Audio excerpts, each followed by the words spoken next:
Hello students, welcome to my channel. This is Kundan Sharma. आज की जो वीडियो है वो सभी स्टूडेंट्स के लिए बहुत ही इम्पोर्टेंट वीडियो होने वाला है, क्योंकि ये जो वीडियो है वो किसी पर्टिकुलर क्लास के स्टूडेंट्स या फिर किसी पर्टिकुलर सब्जेक्ट के स्टूडेंट्स के लिए नहीं है, बल्कि सभी स्टूडेंट्स के लिए है जो कि चाहे तो बोर्ड में अपना कोई भी थ्योरेटिकल पेपर दे या फिर यूनिवर्सिटी की एग्ज़ाम में कोई भी अपना थ्योरेटिकल पेपर दे, तो उन सभी स्टूडेंट्स के लिए ये वीडियो हेल्पफुल है।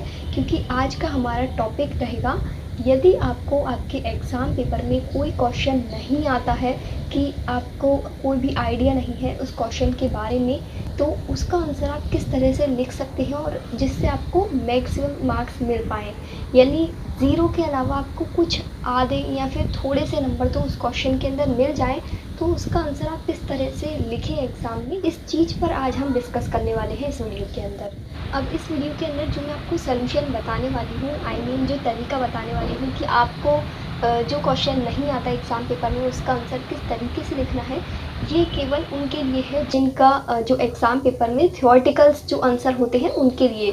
ये ऑब्जेक्टिव टाइप वाले क्वेश्चन पेपर के लिए बिल्कुल भी नहीं है, ये ओनली थ्योरेटिकल पेपर्स वालों के लिए है। जैसे जो आपके 10th बोर्ड, 12th बोर्ड, इसके अलावा जो आपके यूनिवर्सिटी के ग्रेजुएशन के पेपर्स होते हैं जिनमें आपको पूरा थ्योरेटिकल आंसर लिखना होता है, ये तरीका उन पेपर्स के लिए है। तो सबसे पहली चीज़ आप ये ध्यान रखिए कि ऐसे क्वेश्चंस जो आपको समझ में नहीं आता कि इसका आंसर क्या है, या याद नहीं आ रहा, या आपने वो टॉपिक पढ़ा नहीं हो और उससे रिलेटेड यदि कोई क्वेश्चन आ जाता है, तो पहला पॉइंट तो ये है कि उस क्वेश्चन को आपको सबसे लास्ट में करना है।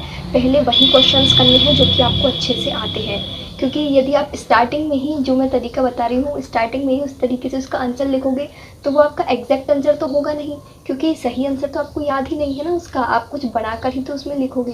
तो हो सकता है आपका स्टार्टिंग में ही गलत आंसर पढ़कर आपकी जो नोटबुक का इम्प्रेशन है वो एग्जामिनर पर अच्छा ना पड़े, इसलिए उस आंसर को आपको लास्ट में ही लिखना है जिस तरीके से मैं बताऊँगी। अब ऐसा मैं इसलिए कह रही हूँ क्योंकि कभी कभी ऐसी सिचुएशन भी हो जाती है कि हम पेपर करते करते लास्ट में हमारे पास टाइम कम रह जाता है। तो हो सकता है कि यदि गलती से ऐसी सिचुएशन आपके साथ हो गई कि आपके पास लास्ट में टाइम ही नहीं बचा बाकी के क्वेश्चन करने के लिए, तो उस क्वेश्चन को हम छोड़ सकते हैं जो कि आपको नहीं आता एग्ज़ाम में, यदि टाइम नहीं बचा है तो। लेकिन यदि आपने पूरा पेपर कर लिया, अब आपके पास टाइम बचा हुआ है उस क्वेश्चन को करने के लिए जो कि आपको नहीं आता, लेकिन आप करना चाहते हैं पेपर में, और उससे आपको मार्क्स भी मिलेंगे, इस चीज़ की मैं आपको गारंटी देती हूँ। लेकिन उसको करना उसी तरीके से जिस तरीके से मैं बता रही हूँ। तो स्टार्ट करते हैं। अब इसके अंदर भी आपकी अलग अलग सिचुएशंस हो सकती हैं। जैसे पहली सिचुएशन तो ये कि आपने कोई क्वेश्चन पढ़ा और आपको ये लगा कि इस टॉपिक को मैंने पढ़ा तो है, लेकिन जो मैंने पढ़ा है ये उससे रिलेटेड नहीं लग रहा है, ये क्वेश्चन में कुछ और पूछ रहा है और मैंने जो नोट्स में पढ़ा है, बुक्स में पढ़ा है, वो चीज़ें अलग है, लेकिन ये है उसी टॉपिक से रिलेटेड। तो आपको उस टॉपिक से रिलेटेड जो भी आता है आप वो लिख दीजिए कॉपी में। नहीं लिखोगे तो क्या मिलेगा? ज़ीरो। तो उस ज़ीरो से अच्छे यदि आपको 1-2 नंबर उसमें मिल जाते हैं, जितने मार्क्स का क्वेश्चन है उससे आधे नंबर भी मिल जाते हैं कुछ लिखने पर, तो क्या बुराई है उसमें। इसलिए पहला तो ये कह सकती हूँ मैं कि आपको कोई भी क्वेश्चन यदि आप पढ़ें जिसका एग्जैक्ट आंसर आपको ना पता हो, लेकिन उस टॉपिक के बारे में आपको थोड़ी सी भी नॉलेज हो, तो उस नॉलेज को आपको अपनी लैंग्वेज में बिल्कुल एक्सप्लेन करना है उस आंसर में, ताकि वो उससे रिलेटेड लगे। यानी ऐसा भी नहीं होगा कि आपका आंसर उस क्वेश्चन से बिल्कुल अलग ही हो जाएगा, क्योंकि जो क्वेश्चन में टॉपिक, जिस टॉपिक से वो क्वेश्चन लिया हुआ है, उस टॉपिक से रिलेटेड आप कुछ भी एक्सप्लेनेशन लिख दीजिए उसमें जो कि आपको आती है, जो भी आपको हल्की हल्की दिमाग में आ रही है उससे रिलेटेड उसे अच्छे से बना के और गुड हैंड राइटिंग में लिखिएगा। क्योंकि यदि आप बेकार हैंड राइटिंग में लिखेंगे तो उसका दिमाग वैसे ही ख़राब हो जाएगा आपकी राइटिंग को देखकर, और वो वैसे ही नंबर काट लेगा। एक तो आपका आंसर एग्जैक्ट क्वेश्चन से मैच भी नहीं होगा, ऊपर से आपकी राइटिंग भी ख़राब, तो उसमें आपके ज़्यादा चांसेस हैं नंबर कटने के, या फिर आपको कम ही नंबर मिलेंगे।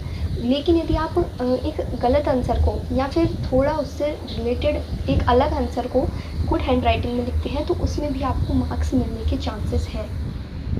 अब नेक्स्ट सिचुएशन ये आती है एग्ज़ाम पेपर में कि मानो क्वेश्चन ऐसा आ गया जिस क्वेश्चन का जो टॉपिक है वो आपने बिल्कुल भी नहीं पढ़ा, यानी मानो कि आपने वो टॉपिक छोड़ दिया हो, या उस टॉपिक को आपने उस चैप्टर के अंदर पढ़ा ही ना हो, आपको बिल्कुल एक छोटा सा पॉइंट भी नहीं पता उस क्वेश्चन के टॉपिक के बारे में कि इसमें पूछा क्या है। तो फिर उसमें आप किस तरीके से आंसर लिखेंगे, किस तरह से उसमें थ्योरेटिकल आंसर लिखेंगे, वो मैं आपको बता देती हूँ। तो देखिए, जो क्वेश्चन आपको एग्जैक्ट उसका टॉपिक तो नहीं पता, लेकिन आपको इतना तो पता होगा कि ये किस चैप्टर का क्वेश्चन है, क्योंकि वो चैप्टर तो आपने पढ़ा हुआ होगा ना, तो इतना तो हमें आइडिया लग जाता है कि हाँ ये क्वेश्चन उस चैप्टर से है। लेकिन इस टॉपिक के बारे में मुझे नहीं पता कि ये क्या चीज़ पूछ रहा है या इसमें क्या करना है। तो आप उस चैप्टर से रिलेटेड जो आपको आंसर आता है या जो टॉपिक उस चैप्टर के अंदर से आपको अच्छे से आता है, उसी को आपको उस आंसर के अंदर लिख देना है। क्योंकि आप कुछ भी नहीं करोगे तो आपको 0 नंबर मिलेगा, लेकिन आप कुछ लिख के आओगे तभी तो वो मार्क्स देगा। चाहे आप गलत ही लिख के आओ, मैं ये नहीं कह रही कि आप जानबूझ के गलत लिखो या हर आंसर में ही ऐसे करते चलो। तो यदि स्टार्टिंग से ही आप सारे आंसर में ऐसे करते चलोगे तो वो तो बिल्कुल ही गलत है। फिर उसको पता चल जाएगा इसने पूरे पेपर में ही ऐसे करा है, तो वहाँ तो आपके पूरे मार्क्स ही काट लेगा। ये केवल उन्हीं के लिए है जो लास्ट में कुछ 1-2 क्वेश्चन ऐसे हो जाते हैं जो कि हमें नहीं आते और लास्ट में हमारे पास टाइम बचा हुआ है और हम उन आंसर को कर सकते हैं।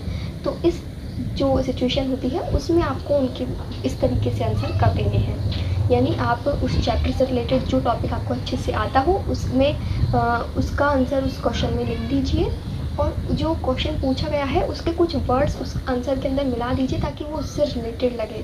अब वर्ड्स मिलाने के लिए ऐसे नहीं है बीच में से कुछ भी, लेकिन थोड़ा सा इतना दिमाग लगाइएगा कि हाँ उस आंसर को भी आप लिख दें उसमें, और क्वेश्चन के जो टॉपिक पूछा हुआ है क्वेश्चन के अंदर उसके भी कुछ वर्ड्स ले लें उसके अंदर, ताकि वो उससे रिलेटेड लगे और एग्जामिनर यदि उसको देखे एक बार में तो उसे अलग ना लगे, थोड़ा सा उससे रिलेटेड लगे। इस तरीके से आपको आंसर कर देना है।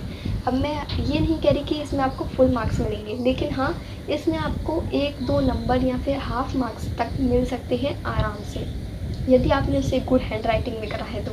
अब ये दोनों तरीके आप ओनली एंड ओनली जो आपके थ्योरी वाले आंसर्स होते हैं जिनमें आपको एक्सप्लेनेशन लिखनी होती है या लॉन्ग आंसर्स होते हैं, पूरा डिस्क्राइब वाला ब्रीफ एक्सप्लेनेशन वाले, उनके लिए है। क्योंकि उनमें आप 1-2 पेज इकट्ठा लिखते जाते हो पूरा थ्योरी, तो उसमें ज़्यादा वो पढ़ता नहीं है, एक एक लाइन आपकी पूरा इतना ध्यान नहीं देता। बाकी जो ऑब्जेक्टिव हैं उनके लिए कोई ट्रिक नहीं है, क्योंकि ऑब्जेक्टिव में तो जो आंसर सही है वो सही है, जो गलत है वो गलत है, एक ही आंसर होता है उसमें। और इसके अलावा जो आपके जो डेरिवेशंस वाले क्वेश्चन होते हैं उसमें भी कभी कभी हमारे साथ ऐसा हो जाता है डेरिवेशन के अंदर कि हम बीच का स्टेप भूल जाते हैं। तो जो हम एक स्टेप भूल जाते हैं उसकी वजह से फिर हम आगे उस क्वेश्चन को डिराइव नहीं कर पाते हैं, या फिर कोई प्रूफ वाला क्वेश्चन होता है तो उसे हम प्रूफ जो निकालना होता है उसमें बीच में यदि स्टेप भूल जाते हैं तो वो आगे हम बढ़ नहीं पाते। तो उसका एक तरीका ये भी है कि आप पहले पीछे रफ वर्क में जो आपका लास्ट का रिज़ल्ट होता है उसको थोड़ा उल्टा सॉल्व करना शुरू करो, यानी उसको जहाँ पे आप अटक गए हो वहाँ तक उसे पहुँचाने की कोशिश करो। क्योंकि हम कभी कभी ऐसे उल्टे नीचे से ऊपर की तरफ भी उसे सॉल्व करने की कोशिश करते हैं, तो हो जाता है हमारे दिमाग में एकदम से आ जाता है कि हाँ ये इस तरीके से इसमें करना था, जिससे हमें लास्ट वाला ही रिज़ल्ट मिल जाता है। या फिर यदि आपको ऐसे भी करने में भी नहीं आ रहा कि हम इसको नीचे से ऊपर की तरफ कैसे सॉल्व करें, बीच में ही अटक गए हैं, आपको उसी डेरिवेशन में कोई स्टेप भूल गए हैं, तो ऐसी सिचुएशन में भी आपको उसे बीच में ही नहीं छोड़ना। जैसे मान लो जहाँ तक आपने स्टेप करा है वहाँ तक तो सही है, लेकिन यदि आपने पूरा डेरिवेशन ही नहीं निकाला तो वो ऐसा नहीं कि आपको आधे मार्क्स दे देगा, वो आपको 1 या 2 नंबर देगा उस 5 नंबर के डेरिवेशन में, यदि आप इसे आधे स्टेप तक ही करते हैं तो भी। क्योंकि डेरिवेशन में ये है कि यदि आपने लास्ट रिजल्ट तक निकाल दिया तभी वो कंप्लीट है, वरना आप एक भी स्टेप उससे पहले रह जाते हैं तो फिर वो डेरिवेशन इनकम्प्लीट माना जाता है, उसमें आपको हाफ मार्क्स भी शायद ना मिले। तो डेरिवेशन में यदि आप बीच में अटक गए, आपको नीचे से ऊपर की तरफ भी सॉल्व नहीं हो पा रहा, आप उल्टे तरीके से भी उसे सॉल्व नहीं कर पा रहे, तो बीच में ही उसमें इस तरीके से करिए कि आपका वो लास्ट वाला रिज़ल्ट आ जाए। कैसे, यानी जैसे आपको लास्ट का रिज़ल्ट पता है कि फ़ाइनल मुझे ये लेके आना है, तो उस जो बीच का स्टेप है उसको हम लास्ट वाला रिज़ल्ट कैसे बना सकते हैं। इसमें ये वाली चीज़ नहीं आ रही तो इसको हमने मल्टीप्लाई कर दिया ना, उसमें आप नेक्स्ट इक्वेशन बना सकते हैं, now multiply this in this equation, now divide this in this equation. इस तरीके से आप उसमें वो जो टर्म्स लास्ट वाले डेरिवेशन में आ रही है उस टर्म्स को उस इक्वेशन के अंदर लाने के लिए आप उसको मल्टीप्लाई डिवाइड हटाने के लिए भी मल्टीप्लाई डिवाइड का यूज़ कर सकते हैं, या एडिशन सब्ट्रैक्शन 2 इक्वेशंस को जोड़ के इस तरीके से आप बीच में 1-2 स्टेप्स में घपला भी कर देते हैं यदि आपको नहीं आता है तो। तो आपका बस लास्ट रिज़ल्ट तक भी आप पहुंच जाते हैं। लास्ट के कुछ स्टेप्स में आगे पीछे करके भी मल्टीप्लाई, डिवाइड, एडिशन, सब्सट्रैक्शन में जो टर्म्स नहीं हैं उनको आपको बस लेकर आना है वो उस इक्वेशन के अंदर, ताकि वो कैसे ना कैसे करके लास्ट वाला डेरिवेशन बन जाए। आपको बस ये चीज़ करना है। तो इससे भी आपके हाफ मार्क्स ही सही आपको मिल तो जाएंगे। वो डेरिवेशन आपका कंप्लीट आंसर तो हो जाएगा, बीच में ही आप छोड़ोगे तो उससे आपको केवल 1-2 नंबर ही मिल पाएंगे। तो इस तरीके से भी आप डेरिवेशन वाले क्वेश्चंस कर सकते हैं। मैं फिर कह रही हूँ, ये यदि आप कभी भूल जाते हो, बिल्कुल ये सिचुएशन है कि आपने सारे तरीके आजमा के देख लिए, खूब याद कर लिया, उल्टा सॉल्व करके देख लिया और फिर भी आपको नहीं आ रहा, तो ही आपको ये करना है। क्योंकि हमें कुछ नंबर ना मिले, इससे अच्छा हम कुछ ट्राई ही कर लें। यदि मिलने होंगे तो मिल जाएंगे, और उसमें भी यदि नहीं मिले तो वो 0 तो आपको वैसे ही मिलने वाले थे पहले। तो इस चीज़ का आप केवल तभी अप्लाई करना जब आपको कुछ नहीं आ रहा दिमाग में। ठीक है, तो डेरिवेशन वाले क्वेश्चन मैंने बता दिए। थ्योरेटिकल क्वेश्चंस कैसे करने हैं वो मैंने आपको बता दिया। थ्योरेटिकल क्वेश्चन कभी भी खाली मत छोड़ के आना, उसमें आप कुछ भी लिख के आओ उस चैप्टर से रिलेटेड, उस टॉपिक से रिलेटेड। क्योंकि थ्योरेटिकल क्वेश्चन छोड़ के आने का मतलब जो आपका मार्क्स है वो क्या होगा, 0।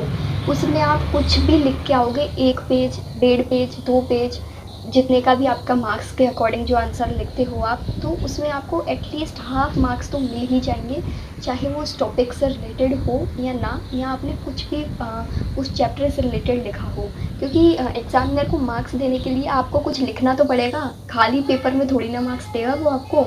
इसी तरह जो अभी जो यूनिवर्सिटी का पेपर हुआ था, उसमें कुछ स्टूडेंट्स को ये जो कोरोना की वजह से उनकी अच्छे से स्टडी नहीं हो पाई, तो अब उन्हें आंसर्स नहीं आते थे, वो खाली कॉपी छोड़ कर आए हैं। अब एग्जामिनर भी क्या करे, कर दिया उनको फेल, क्योंकि उन्होंने कॉपी ही खाली छोड़ी है। यदि वो कुछ लिख के आते तो एटलीस्ट पासिंग मार्क्स तो आ सकते थे ना उनके, क्योंकि यदि आप लिखोगे ही नहीं तो एग्जामिनर मार्क्स कहाँ से देगा।